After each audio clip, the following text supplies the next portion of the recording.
আসসালামু আলাইকুম রহমতুল্লাহি ওবারাকাতু। দর্শক, আমি ইতোমধ্যে উপস্থিত রয়েছি রংপুর জেলা কাউনিয়া উপজেলার ৪ নং কুশা ইউনিয়নের মিরবাগ বাস স্ট্যান্ডে। দর্শক, গতকাল আনুমানিক সকাল ৯ ঘটিকায় জুমাপাড়া কৃষি কলেজের সামনে এসএসসি শিক্ষার্থী মোসাম্মদ আফসানা আক্তার সিনহা সহ একই পরিবারের ৩ জন সড়ক দুর্ঘটনায় নিহত হয় এবং এই ঘটনার আগের দিন বুড়াইল ব্রিজে সড়ক দুর্ঘটনায় ২ জন নিহত হয়। তাই উত্তরবঙ্গবাসীরা অনুমান করছে যে রংপুর টু কুড়িগ্রাম মহাসড়ক ২ লেন হওয়ার কারণে এই ঘটনাগুলো বেশি ঘটে। এই ঘটনার থেকে মুক্তি পেতে সকাল ১০ ঘটিকায় রংপুর টু কুড়িগ্রাম মহাসড়ক ৪ লেন করার দাবিতে মানববন্ধন কর্মসূচি পালন করে বিভিন্ন স্কুল কলেজের শিক্ষার্থীরা। ঢাকা ঢাকা আপোষ না সংগ্রাম। আজকের এই ন্যায্য দাবি আদায়ের এই ভূমিকাকে কেউ নস্যাৎ করতে না পারে। আমরা আজকে প্রতিবাদ জানানোর জন্য আজকের এই মানববন্ধনকে কেন্দ্র করে প্রশাসন কোনো রকম সুরক্ষা নিশ্চিত করেনি বলে দাবি শিক্ষার্থী এবং সাধারণ জনগণের।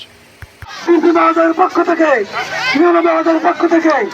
এখনো পর্যন্ত তারা এখানে না আসে, তারা আমাদেরকে বুঝাতে চাচ্ছে বিভাগের মানুষ, কাউনিয়ার মানুষ, এরা সবাই হচ্ছে মফিজ। তারা আমাদেরকে মফিজ বলে আখ্যায়িত করতে চাচ্ছে। আমি ওনাদেরকে বলতে চাই, আর কিছুক্ষণ পরে আপনার বারোটা বাজাবো, আর কিছুক্ষণ পরে আপনার পদের থেকে চাবি হবে এখানে।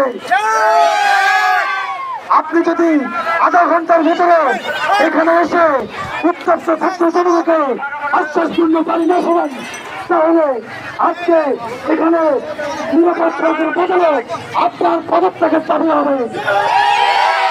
দর্শক, আমরা ইতোমধ্যে দেখতে পাচ্ছি রাস্তার দুই পাশের যানবাহন বন্ধ করে দিয়েছে স্থানীয় শিক্ষার্থীরা এবং অ্যাম্বুলেন্স ব্যতীত কোনো যানবাহন পারাপার নিষিদ্ধ করে দিয়েছে স্থানীয় শিক্ষার্থীরা।